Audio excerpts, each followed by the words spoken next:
things like that. Anybody remember the Blues Brothers? That was awesome. That church service at the Blues Brothers. Oh my gosh, that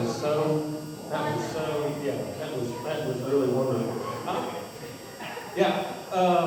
Amy and I got married in 1992, and Amy wanted to go to seminary, and so we went back down to Fort Worth, Texas, and Amy did her Master of Divinity, and I ended up getting a job at First Christian Church in Arlington, Texas, as a youth minister. Well, that was during the time. Did anybody remember Amy Grant? Yeah. That was like the early kind of contemporary Christian music, and we would. Buzzing is pretty loud. What? The buzzing. That's all we got today. Okay. So, I'm just going to kind of get into the buzzing. You didn't notice it? I think Kayla might be. We do the backwards. There we go.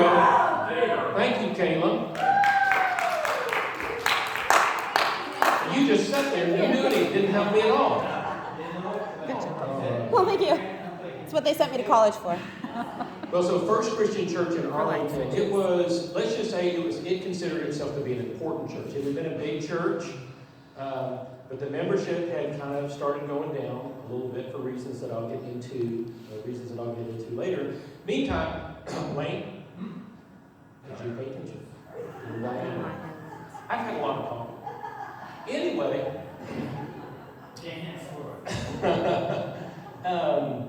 so there we were at First Christian Church, and my job was to work with the youth, and we had youth camps. And in the youth camps, all we were doing, we weren't singing those little kiddie church songs anymore at youth camp. We were singing the new contemporary songs. We were singing Amy Grant songs. We were singing contemporary worship songs. The kids were loving this new music because it sounded more up to date, more like they were used to on the radio. And at church camp, we had like bass, guitar, drums, and the kids, would get into it. They were having a lot of fun. And they came back to church. You know what they said? Why can't we do this at our church? So, also at that time, there were some other churches that had gotten started, and they were doing, in their worship services, they were doing contemporary music plus drama. So you got to go to church, sing contemporary music, and kind of see a show. So a lot of the stuff was just kind of acting out. Actors in church. There was a lot going on. And anyway, some of the people at that church ended up going to some of the other churches, and it kind of put a little pressure on. Put a little pressure on the preacher. I was not the preacher, but the guy who was the preacher. So we'd be in these staff meetings. The main thing that the preacher wanted to know was when whatever hymns were selected for the coming Sunday were hymns that people knew. We would spend 45 minutes arguing about whether or not a particular hymn was a hymn that people knew, because he was getting complaints that we were singing hymns, that they were singing hymns that the people didn't know, so he only wanted to sing hymns that people knew. But you know how hard it is to sing hymns that everybody knows? Because you don't know what everybody knows. Even around the table, we couldn't. We would spend like 45 minutes trying to figure this out. One day, I said, here's something to think about. We've got a bunch of youth that are wanting to have some contemporary music in the church. Senior minister looked at me and he said, we are not going to do that. One of the jobs of the church is to teach people good music. And that is not good music, and it's not church music, and we are not having this kind of music in this church. And as they say, that was the end of that.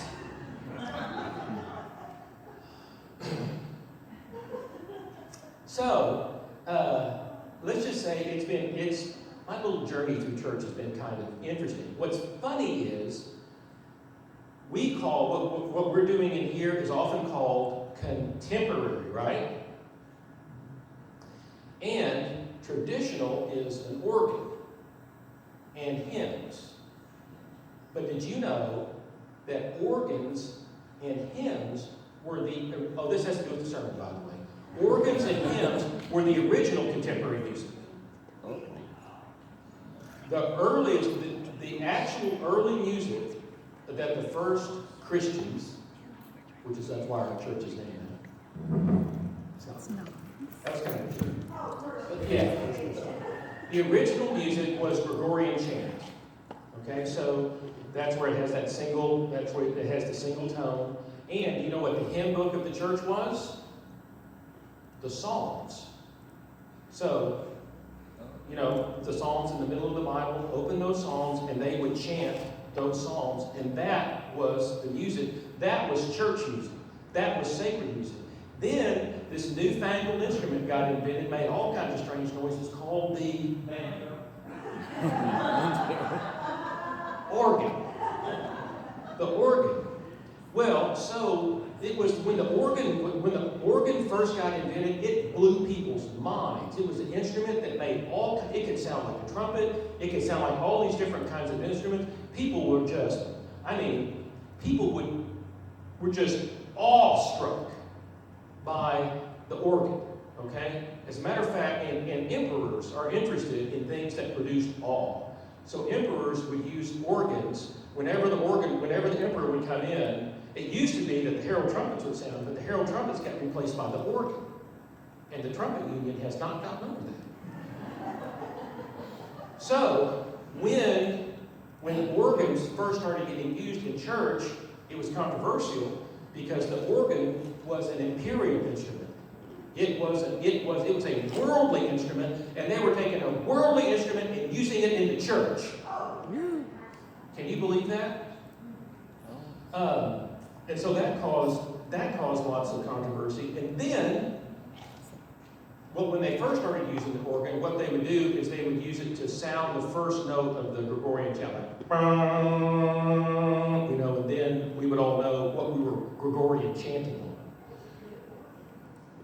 But then they started using chords and chord changes, and they started singing songs that weren't in the Psalms. New words in the church. They were just making up new words. Not in the Bible words, but new words. Do you not see how controversial this is? Making up new words, new stuff. We got a secular instrument right in the church. People are making up new words to songs that are not in the Bible. It was controversial. I'd like to read some letters that were written. I don't know which church they were written to, but it's every now and then in church you could get a little complaint about something, and so these are a couple of complaint letters that were sent. The first one: I am no music scholar, but I feel I know appropriate church music when I hear it. Last Sunday's new hymn, if you can call it that, sounded like a sentimental love ballad one would expect to hear crooned in a saloon. If you insist on exposing us to rubbish like this in God's house, ! Don't be surprised if many of the faithful look for a new place to worship. The hymns we grew up with are all we need. That letter was written in 1863. The scandalous new hymn was Just As I Am. Here's another one. What is wrong with the inspiring hymns with which we grew up? And I appreciate the grammar in that sentence. When I go to church, it is to worship God, not to be distracted with learning a new hymn. Last Sunday's was particularly unnerving. The tune was unsingable, and the new harmonies were quite distorted. And that letter was from 1890, and the hymn was, What a Friend We Have in Jesus. Now, there is one way that we might sort of reduce the controversy in the church, and that's just to get rid of the instruments altogether. Just get rid of all of them. Get rid of the organ and the piano, and just get rid of all of them, and then we could just sing a cappella, and that would get rid of all the controversy, right? There's a church that does that, right? What's the name of that church? The Church of Christ, and the Church of Christ does not have instrumental music, right? The Church of Christ does not have instrumental music, right? I was driving through Yelville the other day, that liberal bastion. I'm driving, and I look over, and it says Church of Christ. There's a little sign underneath that says instrumental. I almost drove off the road. So then I decided to look this up and to see if that was just an aberration or if this was a trend. So I got online and I found an article from online, I don't know, it's online, something called the Christian Chronicle. And it said, the Richland Hills Church in Texas, the largest of the nation's 13,000 a cappella churches of Christ. First of all, I thought that if you were a Church of Christ, you had to call yourself a Church of Christ. But apparently this Church of Christ calls itself Richland Hills. Huh? I didn't know that. Anyway, had decided to add an instrumental worship service with communion on Saturday nights. And so that's the largest Church of Christ there is starting to add instrumental worship services with communion on Saturday night. And then the article added this: a growing but still small number of churches of Christ nationwide host instrumental praise gatherings outside of regular worship services where the Lord's Supper is offered. A few congregations, including the 1,700-member Farmers Branch Texas Church, have added instrumental services with communion. But Richland Hills is by far the largest and most influential congregation to do so. So I'm thinking, man, I am getting up to date. I'm finding out about a new trend in the churches of Christ where some of them are starting to do praise music, instrumental music. And I thought, well, okay, I'm getting up to date. And you know, sometimes when you read stuff on the internet, you don't stop to check about when it was written. That article was from 2007. So the Church of Christ has been changing right under my nose, and I didn't even know about it. And I kind of thought if there was one group that you could depend on to not change, it might just be the Church of Christ. But apparently, there is no stopping this thing called change. And that has to do with our text for this morning, Matthew 9:16 through 17. And Jesus uses a couple of metaphors here that we don't do anymore. So we'll talk about that and try to figure out what it means. It says, no one sews a patch of unshrunk cloth on an old garment, for the patch will pull away from the garment, making the tear worse. Neither do people pour new wine into old wineskins. If they do, the skins will burst, the wine will run out, and the wineskins will be ruined. No, they pour new wine into new wineskins, and both are preserved. So, I have learned from this that apparently there was a time when people used to patch their clothes. Do we have any clothes patchers in here that actually put patches on clothes? But now the patches are already stable, right? You just iron them on there? Or do you shrink? Do you have to shrink the fabric before you put it on? Make sure. Okay. Well, you just iron. They're just iron-on patches.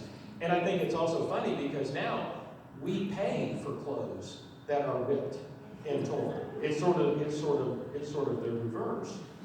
And then you get into wine and wineskins. Anybody use wineskins?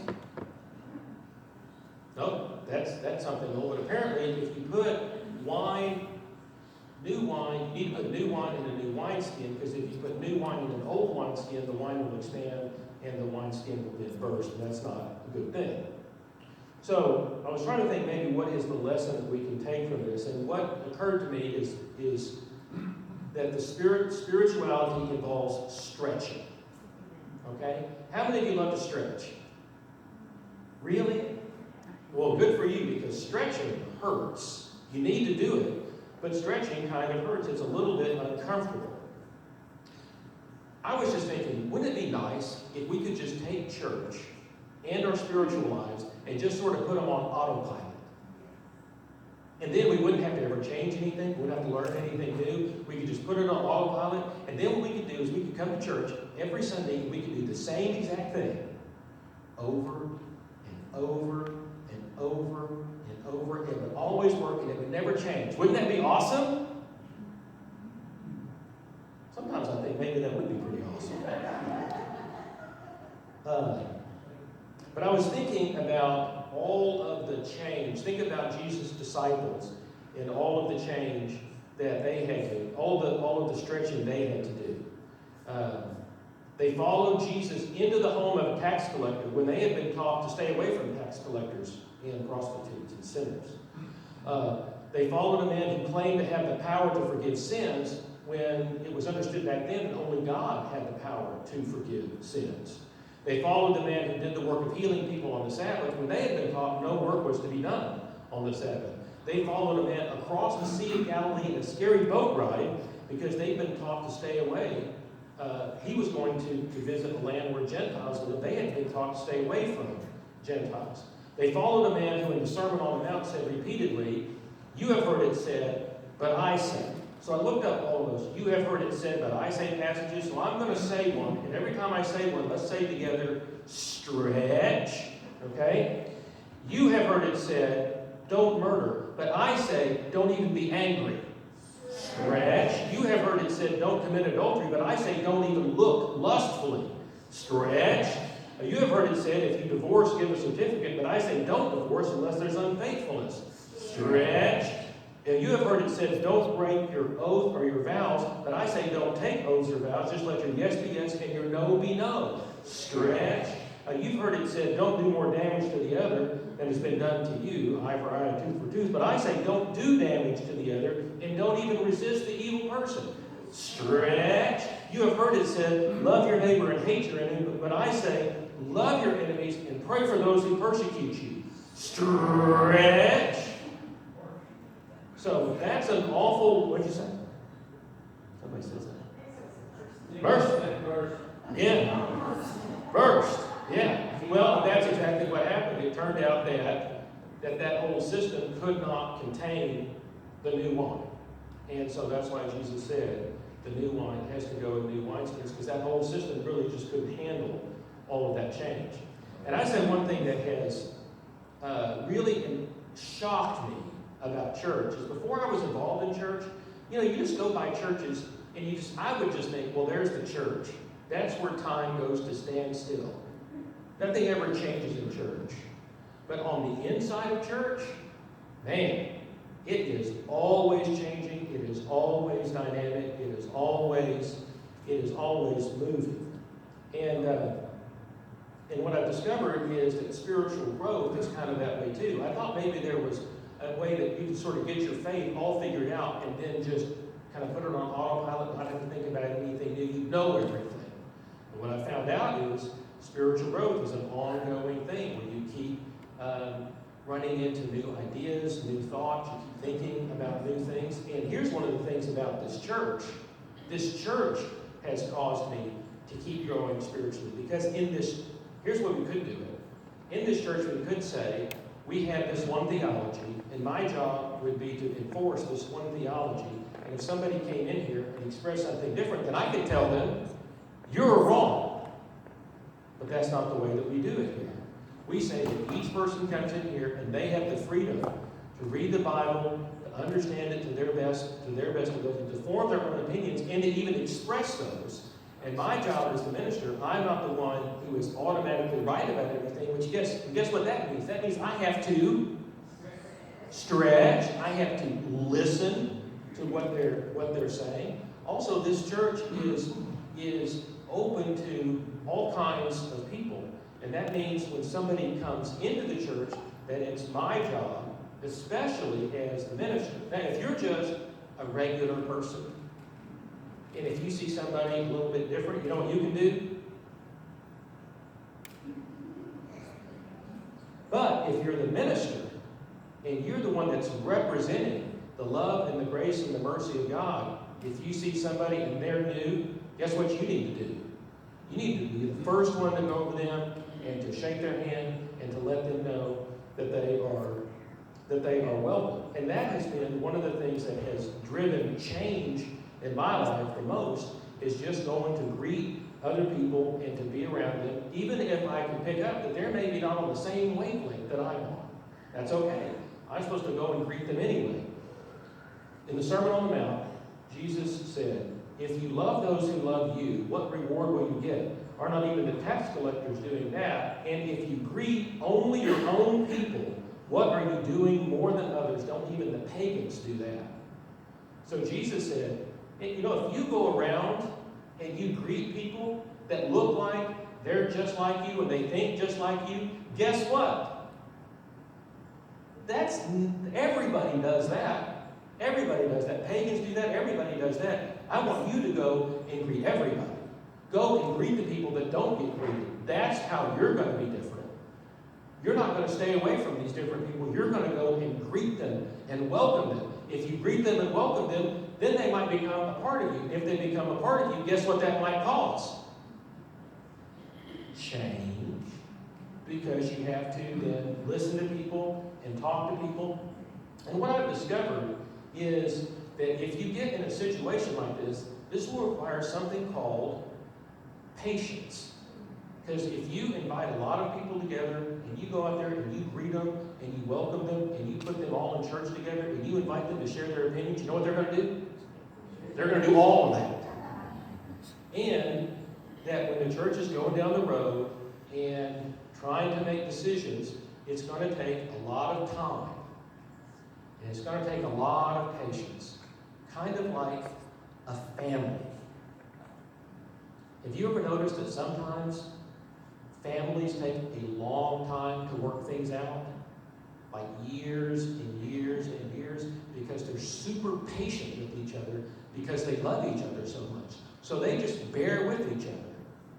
And we just bear with each other, loving each other, and we just keep going down the road together. And then sometimes what happens, a change happens. I was in Sunday school this morning, I was saying that Harrison is kind of like, nothing happens, nothing happens, nothing happens, nothing happens, nothing happens, and then boom, something happens all at once. It's kind of like a group. Something will happen. But then we just keep going down the road together, we keep loving each other, we keep having patience. And so we can kind of, if you want to, you can resist change. Good luck. If you want to resist change, maybe go and get in the grocery business. Because if you get in the grocery business, that's one place that we can, Jim Bob, that'll never change. All grocery stores are always run the same forever and always will be. Isn't that right? For the last 50,000 years.